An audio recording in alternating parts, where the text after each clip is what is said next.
Right, I don't know why, but today I fancied cooking fish cakes. Never cooked them before, so let's try it. Found a recipe on New York Times website. So first things we need to do, got all the ingredients. We just need to get everything prepped before we start cooking. So we need to do some garlic, we need to peel some potatoes, and we need to season the fish. So that's what we're going to do first.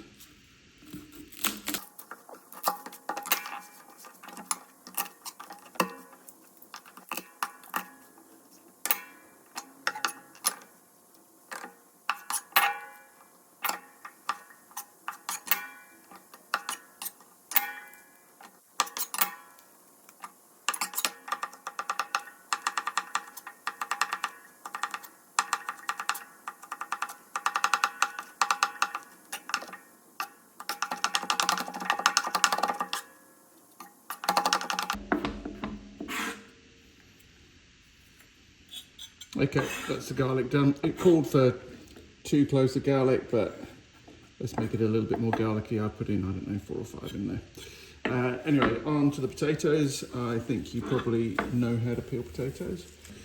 Some people prefer a knife, some people prefer a peeler. Your preference. But it calls for these potatoes to be peeled and sliced thinly. I think what we're going to do is just cook them till they go soft and then mash them. So, get them all peeled first. Don't worry if there's little specks, that won't make any difference to the flavour.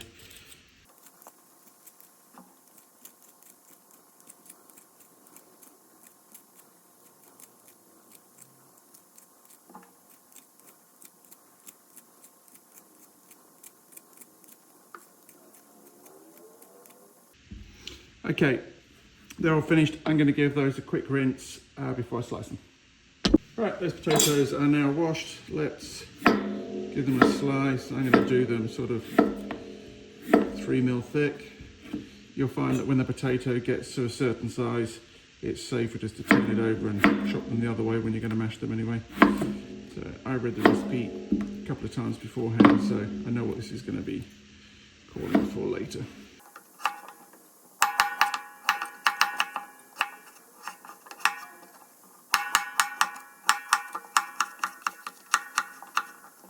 Okay, garlic and potatoes prepped. Let's now do the fish. The recipe says you can use any white fish, and I have just chosen some tilapia. Right, I just washed my hands before doing the salt and pepper. So let's just sprinkle a bit on there. Put it on there. I'm going to rub it in with the other hand, just so one hand stays clean. Okay, and turn it over.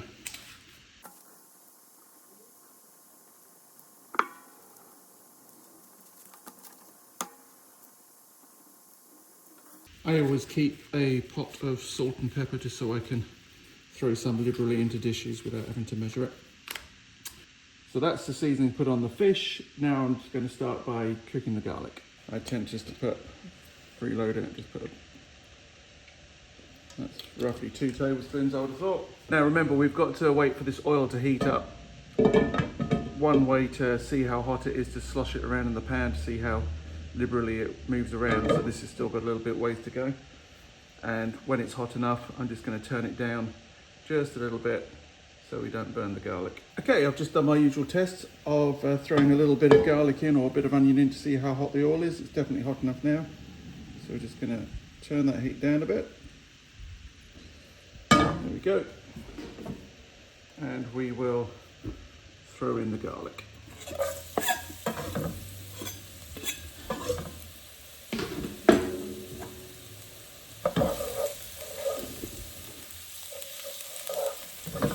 Just going to cook that for a minute or so. Might still be a bit hot. So always keep an eye on it, see how fast it's cooking. Right, that should be good enough. I'm now going to add the fish in.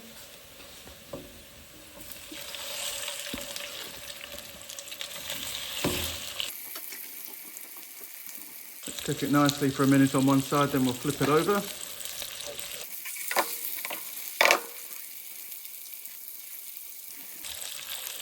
Okay, let's turn that over.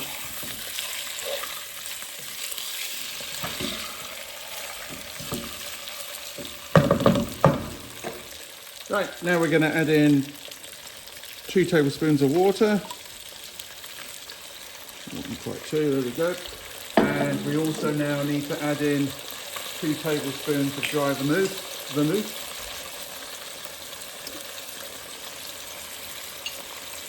It is alcohol, so most of the alcohol should burn off in this, but if you're not into alcohol, just Google what's a nice alternative to it and go ahead with that. Okay, now that's all in, we're going to cover the pan.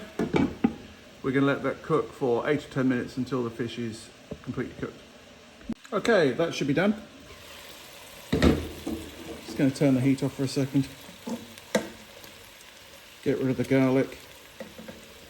We're going to keep that in the pan.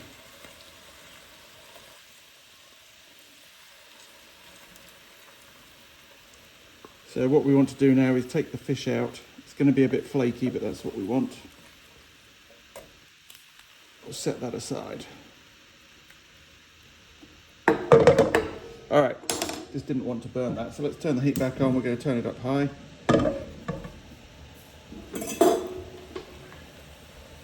We're going to put in the potatoes.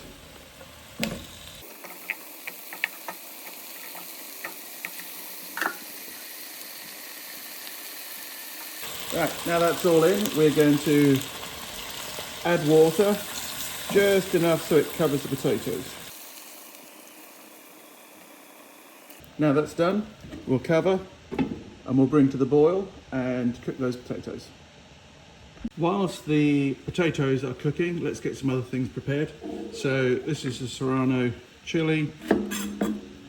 It asks you to take all the seeds out, but actually I like mine a little bit spicy, so I'm just going to take out the middle fibrous bit, but I'm going to leave the seeds.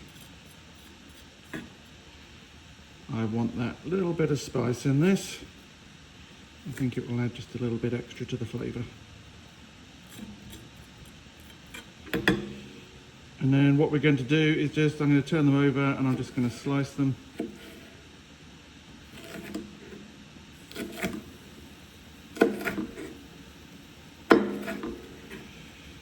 There you go. As I want them thinly sliced, I'm just going to slice it back this way as well, get them nice and small.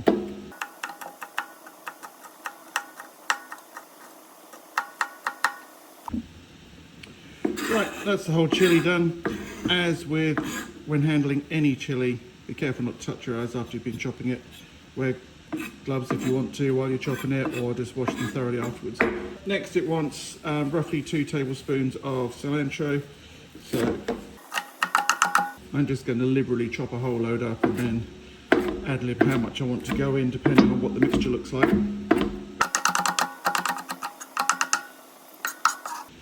Okay, right, that's good enough. It also says green and white parts of some scallions, green onions.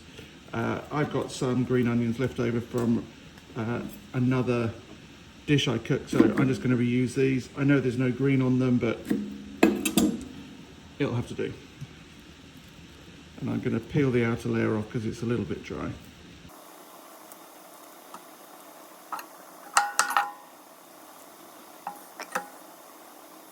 Okay, they're tidied up a bit. Let's get those chopped up.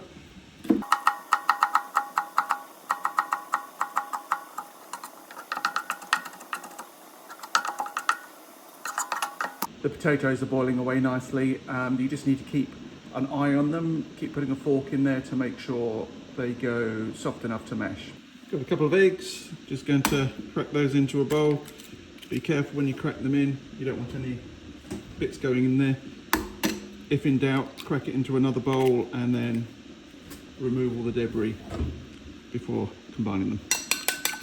Give it a quick whisk. Okay, that's ready, we'll set it aside. Next we're going to do some lime zest. I've got a very fine little grater here. You don't want to go too hard, you just want to take the the zest off the outside. I've already pre-washed this. You never know what they're covered on in the supermarket, so make sure you do wash it. Then we're just going to take the zest off the whole of the lime. Be careful not to go through too far.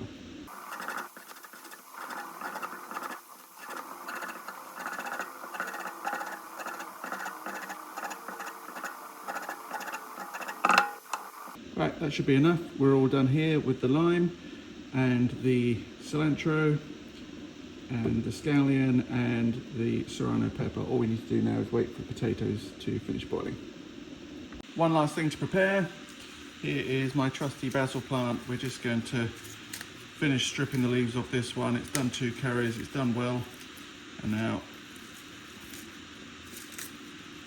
we're just going to roughly chop these so it can go in with the mash mix.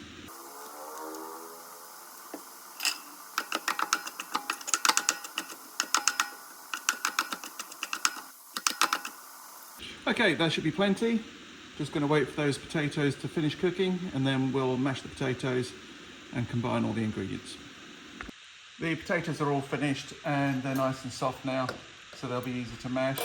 I'm going to drain them in a sieve, not a colander, because I want to keep all the garlic to mash in, and then we can combine the rest of the ingredients.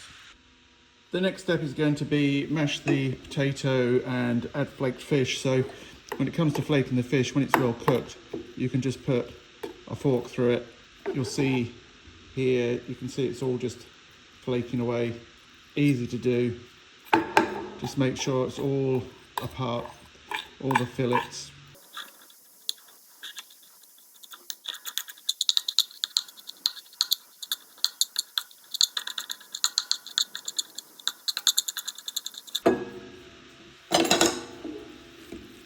Any old potato masher will do. It doesn't need to be really creamy, just roughly mashed, because everything else is going to go in and be combined. Good enough. Right, let's throw it all together. Okay, so potatoes are mashed with all the garlic. In go the fish flakes. In goes the chilli, lime zest, scallions. I'm going to put most of the cilantro in, all the basil in. Good enough. And go the eggs.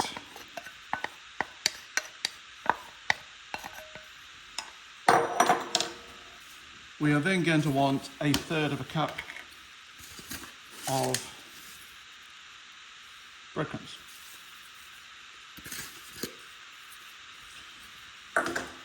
And then we're just going to combine all those ingredients. So I'm going to wash my hands again first and then dry them, combine everything afterwards. Right, I'm all cleaned up. I did see that the recipe calls for a pinch of cayenne pepper. If you can't get your fingers in the top, put some into the lid. Take a little sprinkle. And carefully tip the rest back in over the bowl. So if you lose any, it goes in. Right, it's all there, so let's just combine it all. Potatoes are going to be hot, so just be careful.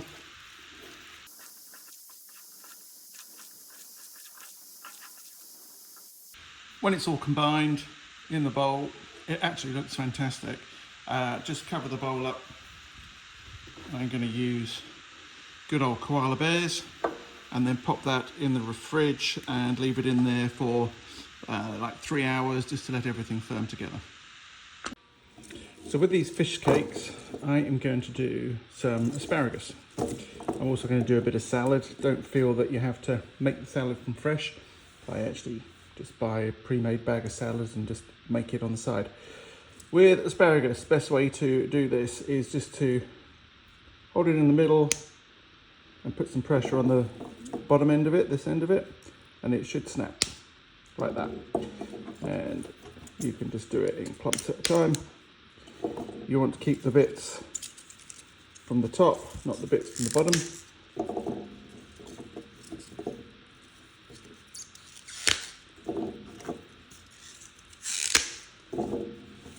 There you go. Discard the tails, we don't want those. And with these bits, I'm just going to cut them into probably thirds. There you go. And now all we need to do is put a big knob of butter in a frying pan and fry these for like 5 minutes. Cook them in the butter for about 5 minutes. Right, Joey, what we're going to do is put some flour onto the work surface, which I just cleaned.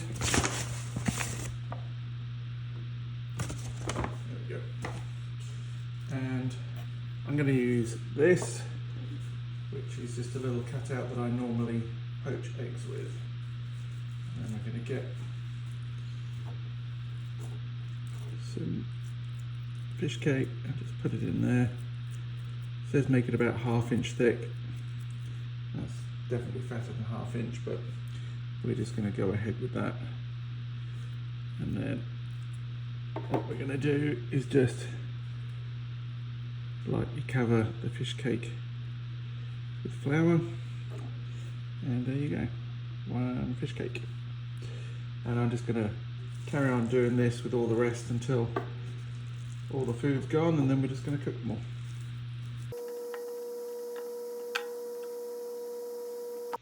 As we can see there, that's made 8 really big fish cakes. So I'm going to suggest there's enough there for 3 or 4 people. Well, probably 4 people if you've got salad and some veg as well. Now it says to cover the pan with 1/8 of an inch of olive oil to fry these in. So that is a lot of oil because I've got a big pan. We're going to set that on high to warm it up and then knock the heat back to a medium to cook them because we don't want them to burn. Right, the oil is definitely hot. I've turned it down. And now we're going to put these in and cook them for sort of 3 minutes each side, I would have thought.